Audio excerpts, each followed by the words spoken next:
What's going on, everybody, and welcome back to the Tailgate. I'm your host, Michael Quattromani, and I am very happy to have you here. If you enjoy listening to what I say, then make sure to subscribe and turn on post notifications so that you never miss an upload. And also make sure to check out the podcast on Spotify if you get the chance, and make sure to subscribe to my other podcast, 411. We have a video coming up very shortly, and I will leave a link to it down below.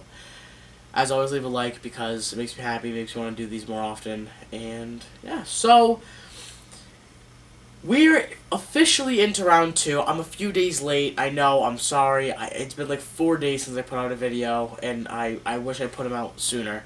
But I'm finally here. I was going to record one after the Celtics game 3. I thought they had that in the bag, and they lost, and I was too mad to record a podcast, so I decided not to. And then game 4 happened, and they dropped that game too. But I'll get into it in a second.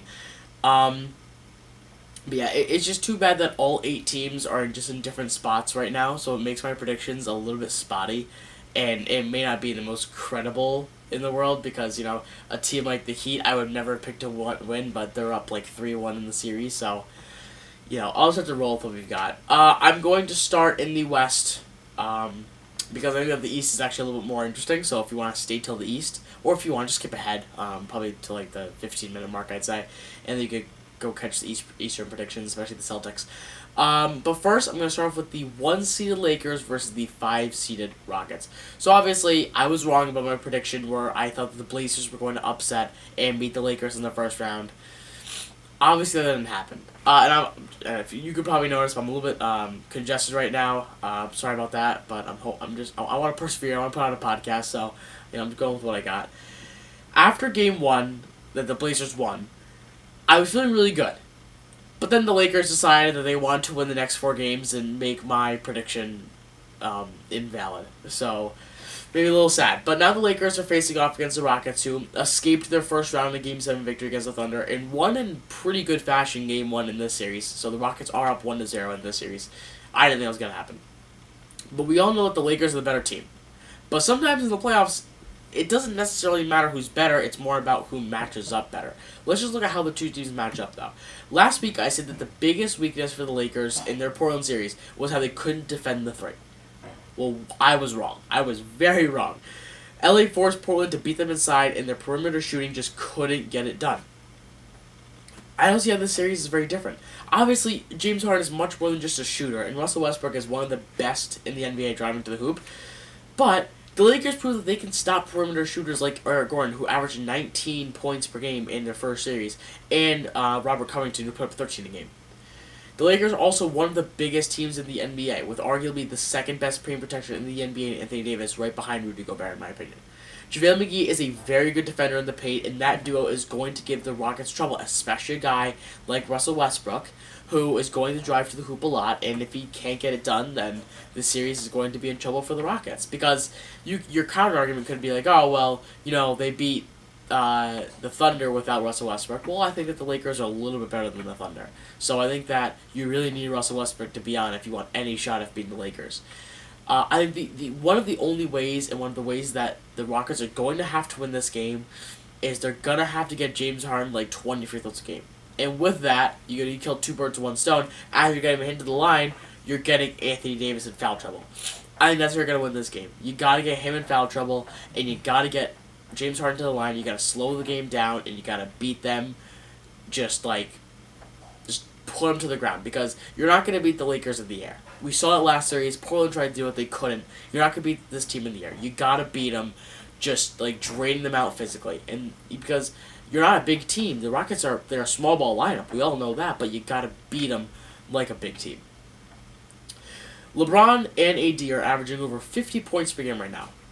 They don't look like they can be stopped. I don't think the Rockets have in them to beat the Lakers in another series. I think the Lakers are just too powerful of a team. They're just too big. And it's LeBron James. He's going to turn it on at some point. In last series, when LeBron put up, in his first 2 games, he put up, I think it was 20 and 10 in week 1 and 2, and everybody was like, oh my god, it's over for the Lakers. They're going to lose. And then he turned it on and put up, so he put up 23 in game 1, 10 in game 2, and then 38, 30, 36. Then he put up 20 in game 1, only shooting 46%, and he's going to turn it around. So, you can't really count out LeBron James. Anthony Davis is a beast. He's a stat sheet stuffer. So we'll see what happens. I've got the Lakers in 6, even after their loss to the Rockets in Game 1. But for the second series, we've got the 2-seeded Lakers versus the 3-seeded Nuggets. Both teams were pushed to 6 and 7 game series, with the Nuggets just finishing up their series against the Jazz in 7 games. I think this should be pretty easy for the Clippers. Game 1 speaks otherwise. Jamal Murray kind of went off. Jokic was 1 point behind him. I think they had like 53 combined. And Nuggets took Game 1. But it was the first game in 47 games that Kawhi Leonard put up less than 15. It's not going to happen again. Kawhi Leonard's going to be back. Paul George was trending in the right direction at the end of that Maverick series. The team's going to be hard to stop. And Patrick Beverley got thrown out with 2 techs relatively early in the game. So I think it was they tripped in that game. And I think that they're going to get their step back and they're going to win this series pretty easily. I just think we saw the breakout of Jamal Murray, and he's living up to the $34 million price tag that he has. And Nikola Jokic obviously is going to dominate in this league for a very long time. But after that, the Nuggets really slim out if you think about it. Michael Porter Jr. seems like he could be a great piece, but given his current progression, it seems like he's just too inconsistent to make a big difference right now. So, and he is just not good defensively. And he really needs to step it up on the defensive end. And I just don't think he has what it takes to be an effective piece this early. Maybe down the road, maybe next series, but just not this early. You aren't going to beat this juggernaut of a Clippers team with 2 all-star players when the Clippers have 2 superstars and then 2 additional players averaging almost 20 points per game in Montrezl Harrell and Lou Williams. You're not going to beat this team. Then again, I didn't think the Mavericks were going to give the Clippers problems, but then the Mavericks beat them twice without Kristaps Porzingis. So anything could happen, but I just don't think the Clippers should have too much trouble. I have the Clippers in 6. I think that my original prediction before last night, before the Nuggets took Game 1, was Clippers in 4, but Nuggets surprised me, so I'm going to say my revised was Clippers in 6, but it didn't seem too fair for me to revise it, so. But then again, Clippers in 4 is just not a possible thing, so I'm kind of, my prediction isn't really valid in that regard. But now, going to jump to 2 of the more interesting series. In the East, we have the 1-seeded Bucks versus the 5-seeded Heat. And as I am recording this, the Heat are up in the series 3-1. The Bucks just beat the Heat without Giannis late in the game in overtime. Chris Middleton hit a big 3 late. They won like 118 to 115. I, along with much of the NBA community, did not see this coming. I never thought I'd be saying this, but I have the Heat, the Miami Heat, upsetting the Milwaukee Bucks in the series. And it's not like a bold take. I mean, they're up 3-1 in the series. I'm not claiming, to be this hot take machine, but unless the Bucks make some huge adjustments, the Heat just look too much for the Bucks. They're just too good. They look confused, and they just don't have answers for this team. The Heat have 6 players right now averaging over 10 points per game in the playoffs right now. They are great at using the 3-ball to get back into the lead, and Bam Adebayo has done a great job of protecting the paint and limiting from Giannis from doing too good. I mean, look, Giannis is averaging like a triple-double right now in this series. He's not doing bad, but obviously he's not doing good enough to carry this team, which he's really been expected to do this entire year. The Bucks really haven't even played that bad, though. Middleton and Giannis, like I said, are averaging almost 25 points per game respectively, but they're just being outplayed, which is a scary thing because the Bucks are 1 game away from facing a challenge that no team has ever overcome, coming back 3-0. Giannis' injury is definitely something that we need to monitor, though. As he went down in this game, I don't know what his current injury status is, if he's going to be back for next game, if he's out for the playoffs, what it is. But even if he's out for 1 game, they don't have much room for error. They're on, the edge of the cliff. I mean, they're about to fall off. But they need him back if the Bucks want any chance of advancing. I just think Jimmy Butler has a chip on his shoulder, and I wouldn't have predicted this a few days ago. But given that the Heat are up 3-1, I've got the Heat in 6. It's crazy. I will say this before I jump into the final series, which is the 2-seeded Raptors versus the 3-seeded Celtics. This is a golden opportunity for the Celtics. And look, I know that the Heat are playing exceptional right now. They're like 7-1 in the playoffs. But this is such a big opportunity. If the Celtics could play the Heat instead of the Bucks, they would want that any day of the week. So, right now, if you watched my last podcast, you know where I stand with the Celtics after Game 2 and what they need to do to advance in the series. Since that podcast, though, the Celtics gave up 2 games. So right now, the series is tied at 2. I think there were a few reasons why the Raptors were playing so poorly. I say were, not are. I say were. First, you have to assume that if the NBA was running normally, the Toronto would have been in at least... They would have won at least one, if not both, of their home games. They were an exceptional home team last year, had a great record, and it's one of the hardest places to play in the NBA. Now that we're in the bubble, things are a little different, and Toronto didn't have that luxury. And I don't really want to downplay Boston's home record either, because they were a fantastic home team too. But Toronto's a tough place to play, and you have to assume that they would take at least one of those games. Another thing is that Toronto just cannot match Boston's shooting. Toronto normally relied on controlling the pace of the game to restrict opposing teams from getting out to big leads. But this would allow the Raptors to shy away from the 3-ball and rely on passing to find the open shot. But when a team like the Celtics has the ability to shoot the ball, like Marcus Smart, Jason Tatum, Kemba Walker, Jaylen Brown, even Daniel Tice, I mean, the list goes on, a team like the Raptors just can't keep up. And when they try, it gets even worse, as we are seeing through Games 1 and 2. The Raptors were shooting an abysmal 25% from 3, which I'm not sure positive, but it had to have been worse in the playoffs. The last reason is that Pascal Siakam has been borderline awful in the series up until Game 3. Let's compare this year's playoffs to last year's. Last year, the defenses had to game plan for Kawhi Leonard, which allowed Pascal Siakam to get open and punish defenses. But now, Siakam is the focal point of the offense. Teams can game plan for stopping him and not Kawhi Leonard. Siakam only had 2 points in the first half of Game 3. But then here's the funny thing. When he started playing better in the third quarter, and the team turned their 10-point deficit into a 2-point lead at one point. It may seem like a minor detail, but the point is that the offense runs through Siakam, and the Raptors are going to find it difficult to win if their best player is struggling. Now, obviously, in Games 3 and 4, I think he actually led all scorers in Game 4, or he at least led the Raptors. This team has looked better. In Game 3, they had a cheap win. I don't want to talk about it. I'm still salty about it, 3 days later.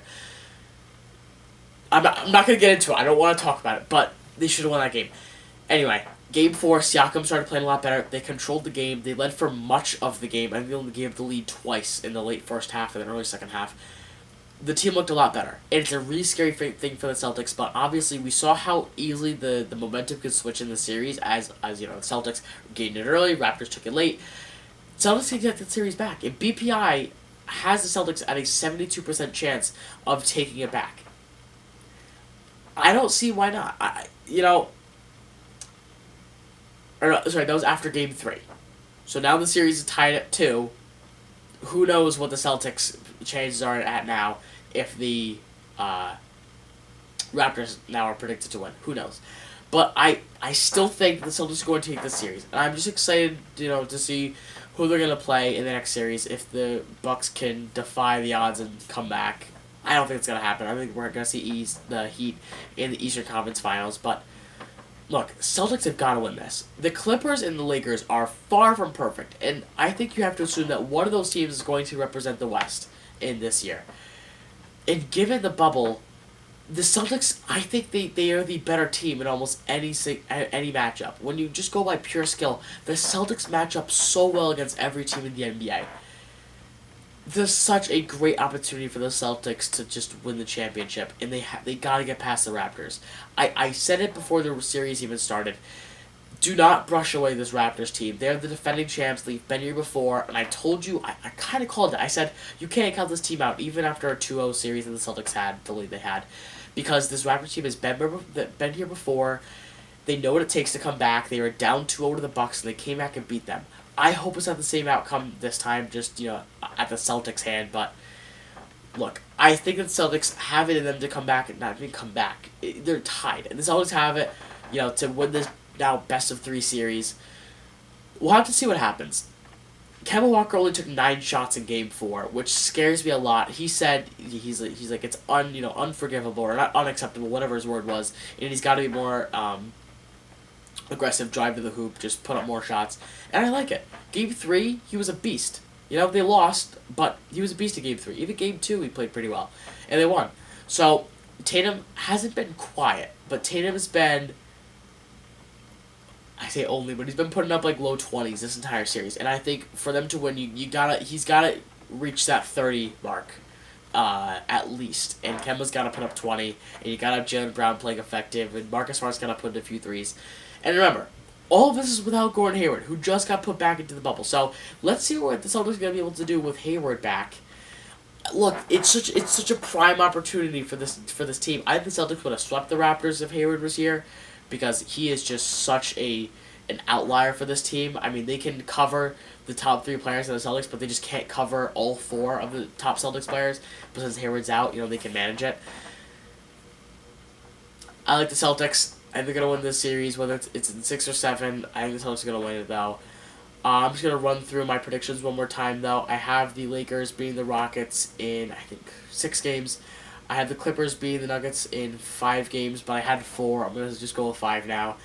I have the Heat winning in 6, and I have the Celtics winning in, I'm going to say 7. I think the Raptors are going to win one more game. I think they're too hot not to.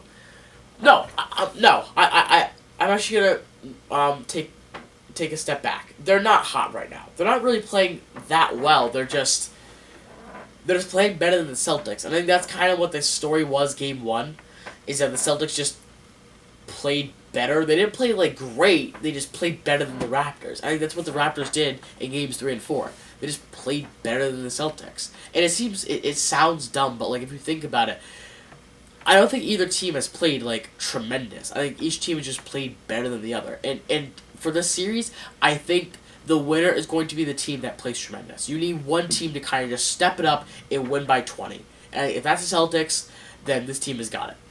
But I think that's going to be it for this edition of The Tailgate. I hope you enjoyed watching and listening to this episode, and I hope to see you guys next time. Have a good one. I think I was born inside a cabana with diamonds and gold on top of the phantom.